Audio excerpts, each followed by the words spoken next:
कभी कभी लाइफ में ऐसा हो जाता है कि जब हमारी हिम्मत टूटने लग जाती है, बाहर से कोई मोटिवेशन काम नहीं आता है, किसी की बातें काम नहीं आती है, कुछ भी समझ नहीं आ रहा होता है, कुछ करने का मन नहीं कर रहा होता है, बस एक जगह पे पड़े होते हैं और टाइम पास कर रहे होते हैं। अपने गोल की तरफ आपने बड़ा एफर्ट किया, बहुत मेहनत करी, अपना सब कुछ लगा दिया उसमें, लेकिन रिजल्ट उसका बिल्कुल अपोजिट आया जैसा आपने सोचा था। होता है ऐसा, कई बार आती है लाइफ में सिचुएशन आती है ना, ऐसा लग रहा होता है कि सब कुछ ही खत्म हो गया है, अंदर से ऐसी फीलिंग आने लग जाती है। तो उस वक्त क्या करना चाहिए, मतलब कि उस वक्त खुद को मोटिवेट कैसे करें? उनको मैं दे दूं। सर आपकी वीडियोस देखती हूँ। अच्छा, तो सारे करते हैं यहाँ पर आए। तो मेरे जब वीडियोस देखते हो तो काम करता है, वो रिलेटेबल होता है, फर्क पड़ता है, बहुत फर्क पड़ता है। Even you are a life giving person. इसको एक स्टेप और आगे बढ़ाते हैं कि अगर आपने मेरे वीडियोस देखे, और वैसे ऐसा होना तो नहीं चाहिए, लेकिन वो भी अगर काम नहीं किए, मेरे वीडियोस भी काम नहीं किए अपनी तारीफ करने में बड़ा मजा आता है नहीं? लेकिन मान लेते हैं कि अगर आप मेरे वीडियोस देख रहे हो, किसी के वीडियोस देख रहे हो, वो भी काम नहीं कर रहे, अब क्या करें? सर जैसे मेरा 2 बार सर एंट्रेंस मेडिकल का था सर, वो क्लियर नहीं हुआ था सर। उसमें मतलब कि पेरेंट्स का सर मनी भी लगा था उसमें, और टाइम भी लगा था उस समय। प्लान्स भी बहुत सारे थे कि मतलब फर्स्ट ईयर में अगर मतलब क्लियर हो गया तो ऐसा हो जाएगा, ऐसा हो जाएगा, वो सब खत्म हो गया। सब खत्म हो गया था। फिर बाद में ऐसा बहुतों के साथ हुआ होगा, रिलेट कर पा रहे होंगे, कितनों के साथ हुआ है ऐसा कुछ? ठीक है यस सर। फिर बाद में मैंने क्या किया कि पहले तो बूस्ट करने के लिए सर आपका मोटिवेशन वीडियो देखा सर। तो फिर वो काम नहीं किया? नहीं सर, वो टेम्परेरी बेस पे काम करता है। टेम्परेरी बेसिस पे किया, मतलब रेगुलर काम नहीं करता। ठीक है, मतलब आपने मेरा दिल रख लिया तो। नहीं सर, मुझे लग रहा था काम ही नहीं किया, मतलब देखा है क्या लगा ऐसा, मतलब मैं इमेजिन कर रहा था। हाँ ठीक है। बाद में मतलब मैंने ये किया कि मतलब अकेले बैठ के प्लान किया फिर से कि मतलब कि ये मेरी मतलब कमियां थी, ये मेरी मतलब कि अच्छा है, मतलब इन टॉपिक्स में मैं अच्छा हूँ, इन टॉपिक्स में बेकार हूँ, तो फिर मुझे यहाँ से हेल्प लेनी है। मतलब पूरा एक तरह से मैंने प्लान किया सब कुछ। लिख करके किया है वैसे ही दिमाग में? नहीं किया सर, लिख करके किया प्रॉपर कि ये मेरी स्ट्रेंथ्स है, ये मेरी वीकनेसेस है। Yes sir. क्या इसके अलावा एक और काम भी हमने किया? क्योंकि अगर वो भी करें तो और बेटर हो सकता है। दैट इज कि जब मैंने वो तैयारी करी और मेरा नहीं हुआ, तो उसमें मैंने क्या गलतियां करी? एक तो है आपकी वीकनेसेस जिसके ऊपर आप काम कर रहे हो, एक है गलतियां। मे बी कि हमने मोबाइल पे बहुत ज्यादा टाइम पास किया। नहीं हाँ, क्योंकि हम सच औरों को नहीं बोल सकते ना, खुद को तो बोल सकते हैं ना। घर वालों को बोला तो बड़े जूते पड़ेंगे कि बेटे यही टाइम पास ही करना था, सुट्टा ही मारना था, मतलब आपके लिए नहीं वैसे, तो मेरे पैसे क्यों लगवाए, है ना? Yes sir. तो क्या ऐसा भी हम करते हैं लिख करके? कितने लोग एक्चुअल में करते हैं? बहुत कम, 2-3 लोग सर। वो भी सर टेम्परेरी, वो भी हम सीरियसली नहीं करते। Yes, sir, समझ के 2 चीजें यहाँ पे करनी जरूरी है। एक तो ये पहले समझो क्या आपकी वीकनेसेस थी, और अगली बार अगर आप दोबारा से अटेम्प्ट करने वाले हो उसको स्ट्रेंथ्स में कन्वर्ट करना है। और अपने आप से ये भी सच बोलो कि क्या ऐसा हो सकता है, नहीं हो सकता है, कहीं मैं दोबारा अपना टाइम तो नहीं खराब करने वाला। कुछ ऐसी भी वीकनेसेस होती हैं किसी की, जैसे फॉर एग्जाम्पल सिंगिंग के लिए आप ट्राई कर रहे हो और आपकी आवाज ऐसी है कि जो भी सुनता है कान से खून निकलने लग जाता है। तो आप कह रहे हो कि यार मेरी वीकनेस है, मैं स्ट्रेंथ बना दूंगा। ठीक है, अच्छा है, ऑप्टिमिज्म अच्छा है, बट एक हद होती है ना, मतलब तो इस तरह से अपने आप से सच बोलना होता है कि मेरी वो वीकनेसेस है, उसको स्ट्रेंथ्स में कन्वर्ट करना है। उसके लिए क्या करना पड़ेगा? उसके लिए there is a price to pay. Effort लगाना पड़ेगा, हार्डवर्क करना पड़ेगा, पता नहीं क्या क्या करना पड़ेगा। क्या वो मैं करने के लिए तैयार हूं? क्या वो मैं कर सकता हूं? इफ यू से यस तो नेक्स्ट स्टेप पे जाओ, इफ यू से नो तो बात वहीं पे खत्म हो गई। अब कुछ और सोचो, नंबर 1। नंबर 2, उस वक्त मैंने क्या गलतियां करी? क्योंकि आप कुछ भी करते हो तो कुछ ना कुछ सोच समझ के करते हो। तो वो नहीं हुआ, दैट मीन्स आपको लग रहा था कि मैं कर लूंगा लेकिन नहीं हुआ, इसका मतलब पक्का है कि हमने बहुत सारी गलतियां करी है। उसको भी लिख लो। तो इससे क्या हो रहा है, हम प्रॉब्लम ओरिएंटेड थे, अब हम सॉल्यूशन ओरिएंटेड बन रहे हैं। प्रॉब्लम क्या है कि नहीं हुआ, मेरा नहीं हुआ, अब क्या होगा, पैसा चला गया, ये हो गया, ये सब क्या है? Problem oriented approach. आप क्या बन गए अब? Solution oriented. इसके बेस पे आपको एक बिल्कुल क्लियर आंसर मिल जाएगा कि आप दोबारा अटेम्प्ट करना है या नहीं करना है। क्योंकि अगर आप वही गलतियां दोबारा से करने वाले हो जो पिछली बार करी, तो छोड़ दो, मत करो, don't waste your time, at least कुछ और तो करो। नहीं तो वही रिजल्ट आएगा जो पिछली बार आया। हाँ, आप माइक दे दो इनको। सर सबसे पहले तो मैं ये बोलना चाहती हूँ कि जो फर्स्ट ऑफ ऑल जो हमारी थिंकिंग है ना, जो हमें डिस्ट्रैक्ट कर रही है कि हम आगे नहीं बढ़ सकते, हम नहीं बढ़ सकते हैं, उसे हमें स्टॉप करना चाहिए और बस यही बोलते रहना चाहिए कि आगे बढ़ो, आगे बढ़ो, आगे बढ़ो। लेकिन उसको स्टॉप कैसे करें? कैसे वहां से बाहर निकले? That is the point. वो बड़ा एक गंदी स्टेट होती है जिसमें हम जा करके फंस जाते हैं। ऐसा हुआ है, आप लोगों ने एक्सपीरियंस किया है ना? बहुत कुछ ज्यादा हुआ करने है, का मन नहीं कर रहा होता है। बहुत ज्यादा। हाँ। मतलब उसी में हम खोए रहते हैं कि और वही हमारे साथ थॉट्स ये रिपीट हुआ। मोड पे चल रहे होते हैं, एक ही तरह के थॉट्स बार बार आ रहे होते हैं। कुछ देर के लिए आप अपना ध्यान उन थॉट से हटाते हो, कुछ नया सोचते हो, लेकिन फिर ध्यान वहीं चला जाता है, वही प्ले होने लग जाता है। हमारे इसको इस साथ तरीके से जो कह हुआ सकते हो, एक तरह से सोचने की आदत पड़ जाती है। 2-4 दिन में, 5 दिन में, होता नहीं है, 2-4 दिन तक आप एक ही तरह का काम करते रहो, कुछ भी करते रहो। जैसे अभी मैं हाथ हिला रहा हूँ, 2-4 दिन तक ऐसे ऐसे करता रहो, इस दिन मिलूंगा, आए आओ भाई क्या गंदे गंदे इशारे कर रहा है। सो द पॉइंट इज कि एक तरह से अगर हम सोचते रहे नॉन स्टॉप 2 दिन 4 दिन, तो आदत पड़ जाती है, हैबिट, एक तरह की हैबिट पड़ जाती है उस तरह से सोचने की। और जितना आप कहते हो ऐसा नहीं करना है, वो उतना ही पावरफुल होता चला जाता है। हाँ, यही क्योंकि सबसे जैसे ध्यान problem थोड़ी है। देर के लिए हटता है, फिर वापस से वहां आता है तो और गुस्सा आता है। तो अब कैसे वहां से बाहर आए? और बाहर ऐसे नहीं कि कुछ दिनों में बाहर आए, इमीडिएटली इंस्टेंटली वहां से बाहर कैसे आए? अपने आप को शीशे में देखो। सर रोज देखते हैं। मजाक उड़ा रहे हैं आप मेरा? हम जैसे देखते हैं वो वाला देखना नहीं, हाय क्या लग रही है, मैं वो वाला देखने की बात नहीं कर रहा। मतलब देख करके खुद को मोटिवेट करना सीखो, वो सबसे पावरफुल मोटिवेशन है। क्या क्या ऐसे काम है जिसमें आप मास्टरी को अचीव कर सकते हो सकता है वो आपके करियर से रिलेटेड हो सकता है ना हो। ध्यान से समझ लेना इस चीज को। लाइफ में सबसे ज्यादा जो मजा आता है ना, वो आता है किसी भी पर्टिकुलर काम में मास्टरी को अचीव करके। लेकिन आप सबकी कंडीशनिंग कैसी हुई पड़ी है, घर में जो माहौल है यहाँ पे वहां पे, वो मास्टरी की कहीं कोई बातें नहीं होती है। वहां पे होती है क्रैक करने की बातें, क्रैक करो क्रैक करो। क्रैक से क्या है? Think about mastery, don't think about packages. ऐसे हम सोचते हैं ना, सुबह ये हो गया तो इतने का पैकेज, ये हो, चिंती बनते चले आ रहे हैं।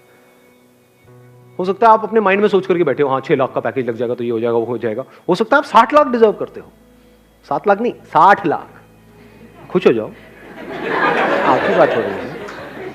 क्या आपको पता है आपकी एक्चुअल कैपेबिलिटी क्या है? नहीं पता जी, किसी को नहीं पता। वो तो जब आप खुद पे काम करना एक्चुअल में शुरू करोगे अपनी मास्टरी के ऊपर, तब पता लगेगा क्या निकल के आ रहा है वहां से। किसी को नहीं पता होता है, ये मैं आपको सच बता रहा हूं। मतलब at the age of 18, 19 years, 20 years, किसी को नहीं पता होता है कि आने वाले 10 साल बाद, 20 साल बाद क्या होने वाला है। डिपेंड करता है हम क्या ट्रैक पकड़ रहे हैं। ट्रैक गलत पकड़ लिया तो फंसते चले जाते हैं, और ट्रैक सही पकड़ लिया तो कुछ कमाल का हो जाता है। सही मतलब क्या? अपना ध्यान फालतू की चीजों से हटाओ, मास्टरी पे ले आओ, एक्सपर्टीज पे ले आओ। इसका दूसरा वर्ड भी हो सकता है एक्सपर्टीज, कि क्या क्या ऐसे काम है जिसमें मैं एक्सपर्टीज को अचीव कर सकता हूं या कर सकती हूं। This gives you hell lot of energy, क्योंकि अब ये आपके हाथ में पूरा कंट्रोल है। क्रैक करना ना करना आपके हाथ में कंट्रोल नहीं है, कंपटीशन है, बहुत सारे फैक्टर्स वहां पे और प्ले हो रहे हैं। बट क्रैक करने के लिए जिस टॉपिक को मास्टर करना है वो किसके हाथ में है? वो आपके हाथ में है। वो करने के बाद भी आपका हो या ना हो, वो किसके हाथ में है? वो आपके हाथ में नहीं है।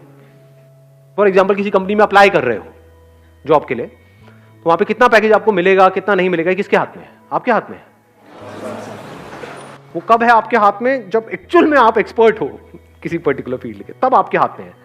तब आपसे एक्चुअल में पूछा जाएगा कि हाँ व्हाट डू यू एक्सपेक्ट। नहीं तो नाम के लिए पूछा जाएगा, आपसे पूछेंगे हाँ भाई what do you expect. Sir I expect around 50 lakh rupees per annum. 5,000 रुपये महीने का मिलेगा, करना है कर। ठीक है सर, जैसे आप कहें। तो if you set your goals correctly based upon mastery, mastery आप 2 तरह की चीजों में अचीव कर सकते हो ना। एक वो जिसका कनेक्शन पैसे से है, दूसरा जिसका कनेक्शन पैसे से नहीं है। फॉर एग्जाम्पल आपको बैडमिंटन खेलने का शौक है, उसमें आपको मेडल नहीं लेना है, आप तैयारी किसकी कर रहे हो? किसी एंट्रेंस की कर रहे हो। तो क्या आप शीशे में देख करके खुद को ये नहीं बोल सकते कि I am going to be a master of this badminton what I am playing, इसमें मुझे मास्टरी को अचीव करना। अच्छा उससे क्या होगा? पैसा मिलेगा? नहीं मिलेगा। एनर्जी मिलेगी या नहीं मिलेगी? एक डायरेक्शन मिलेगी या नहीं मिलेगी? हम लाइफ को ना बड़ा लीनियर तरीके से देखते हैं कि एंट्रेंस क्रैक करना है, इसका मतलब क्या है कि मेरे को दिन में 12 घंटे पढ़ना है, 16 घंटे पढ़ना है, और फिर ये करता चला जाऊंगा, वो क्रैक हो जाएगा। क्या 12 घंटे 16 घंटे पढ़ना इंपॉर्टेंट है या क्वालिटी ऑफ टाइम इंपॉर्टेंट है?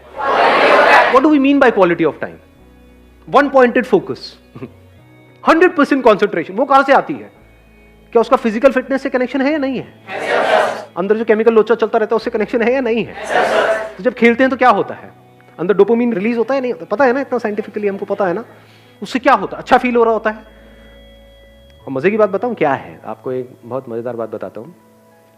मैं डेली खेलता हूं बैडमिंटन पिछले काफी टाइम से। तो हमारा अपना एक ग्रुप बना हुआ है और है, ज्यादातर सब ऑलमोस्ट मेरी एज के हैं वहां पर, मतलब 15-16 साल के। मजाक कर रहा हूँ, 30-40 साल के। उनमें से एक बार एक बंदे ने एक बड़ी सही बात बोली थी। उसने बोला यार क्या होता है वहाँ पे, यारी दोस्ती वाला हमारा माहौल है, कहता है क्या होता है कि ये जो 1 घंटा सुबह हमको खेलने को मिलता है ना, इससे पूरे दिन का जो टॉर्चर होता है ना ऑफिस में, घर पे, वो सहने की ताकत आ जाती है। There is something to look up to. Wait होता है हमें कि सुबह के 6 बजे और हम सब साथ में आए और खेले, कि 1 घंटा मुझे सब कुछ बुला देता है। पावरफुल है स्टेटमेंट या नहीं है? कि ऐसे हम कभी सोचते हैं? एक ऐसा एंट्रेंस जो आप क्रैक करना चाहते हो, उसके लिए जो पढ़ाई करनी है वो आपको करनी पसंद नहीं है, तो वो क्या है? टॉर्चर नहीं है। तो टॉर्चर है ना, तो उस टॉर्चर को सहने की मोटिवेशन कहां से आएगी? क्या ऐसा कर रहे हो? बैडमिंटन से नहीं, मतलब कहीं से भी। ये नहीं सारे बैडमिंटन खेलते हुए कुछ भी, what ever it is, that could be football, that could be cricket, that could be anything, what ever you like doing, whatever your interests are, whatever your passions are, चाहे उसका आपके प्रोफेशन से connection है या नहीं है, उसमें गोल बना दो मास्टरी को। I want to be the best in it, as best as I can, not in comparison to somebody. मुझे अपना बेस्ट वर्जन बनना है।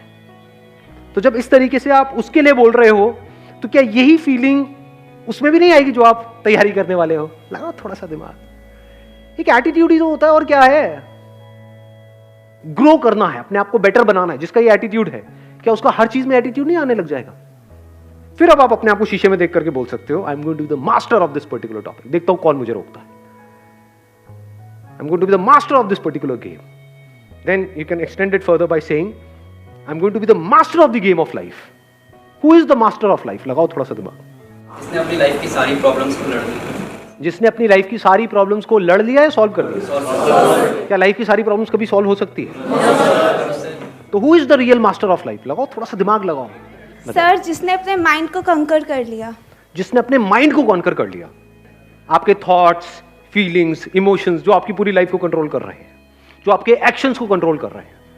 तो अगर आपने माइंड को कॉन्कर कर लिया, तो अपने एक्शंस को भी कॉन्कर कर लिया। एक्शंस को कॉन्कर कर लिया, तो आउटकम को कॉन्कर नहीं कर लिया। लगाओ थोड़ा सा दिमाग अंकल आंटी। समझे मैंने भी क्या बोला है? जिसने अपने माइंड को कॉन्कर कर लिया, यानी अपने थॉट्स को, फीलिंग्स को, इमोशंस को अच्छे से समझ करके, नॉट फोर्सफुली, क्योंकि फोर्सफुली आप कभी कॉन्कर नहीं कर सकते। Mind is extremely powerful. With understanding, with patience आप उसको कंट्रोल कर सकते हो। तो आप कह सकते हो माइंड को समझ लेना मतलब माइंड को कंट्रोल कर लेना। अब माइंड को कंट्रोल करने की शुरुआत कहां से होती है? ध्यान से समझना। Something which you are passionate about, अगर उसमें आप मास्टरी को अचीव कर लो, तो क्या माइंड के एक एस्पेक्ट को आपने कंट्रोल किया है? नहीं किया। माइंड को कॉन्कर करने की शुरुआत यहीं से होती है। माइंड कंट्रोल का मतलब क्या? जिसने अपनी माइंड को कंट्रोल कर लिया है, उसने लाइफ को मास्टर कर लिया। मतलब क्या? माइंड को समझ लिया है। क्या माइंड को समझते हैं? और माइंड को समझने का मतलब क्या? What is mind? दिमाग ब्लैंक होने लग जाता है ना एकदम। What is mind? माइंड तो ब्रेन है, माइंड तो थॉट्स है। मतलब अभी देखो, अभी ये कीड़ा कितना गंदा कीड़ा है। ये देख रहे हो अभी कितना गंदा कीड़ा है मेरे अंदर। आप लोग सब हिम्मत हार चुके हो, मुझे दिख रहा है शक्लों से। सर बस करो ना, अब क्या रह गया? समझ आ तो गया है? पागल हो गया? और डेप्थ में जा रहे हो, हर चीज के डेप्थ में जाना है, डीप में जाना है, डीप में जाना है। समझ नहीं आता कि आपको बात एक बार में। ऐसे ही जैसे ये कीड़ा अभी अंदर है ना, घुसा हुआ है, इसी तरीके से मैं काम में डेप्थ में जा रहा होता हूं। अब डेप्थ में जाने की आदत कहां से पड़ेगी? आदत अच्छी है बुरी है? फॉर एग्जाम्पल आप एक्टर हो, एक्टिंग की अगर आप डेप्थ में जा रहे हो, जिस भी कैरेक्टर को आप प्ले करने वाले हो उसकी आप पूरी डेप्थ में चले जाओ, ये अच्छा है बुरा है? या उस कैरेक्टर को आप समझो ही नहीं। किसी का कैरेक्टर आप प्ले कर रहे हो, वो कुछ और बोल रहा है, वो कुछ और कर रहा है, आप कुछ और कर रहे हो, तो कॉमेडी नहीं लगेगा वो देख करके? लेकिन अगर आप उसकी डेप्थ में चले, अभी डेप्थ में जाने की आदत कहां से पड़ती है? ये कीड़ा कहां से हमारे अंदर आता है? देखो, 2 तरह के काम है इस दुनिया में। एक वो जिसमें आपका इंटरेस्ट है, दूसरा वो जिसमें कोई इंटरेस्ट नहीं है। तो शुरुआत कहां से करनी चाहिए?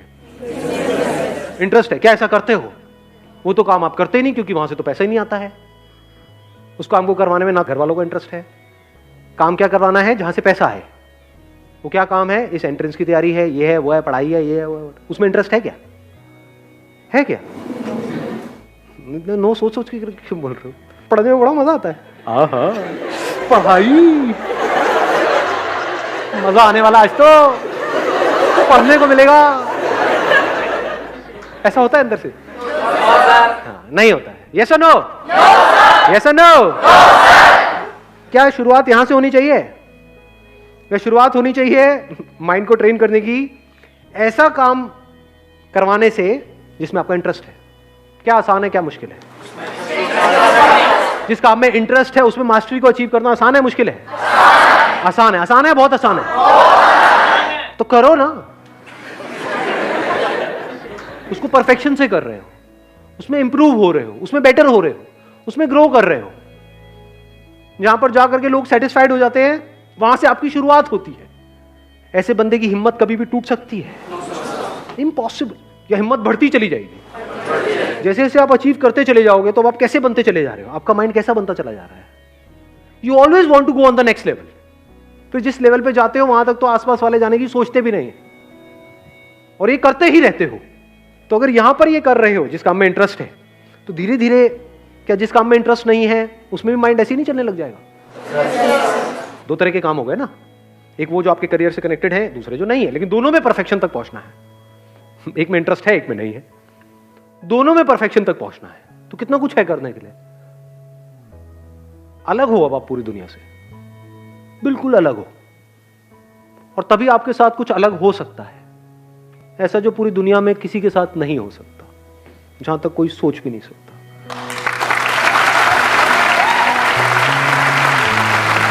Thank you sir.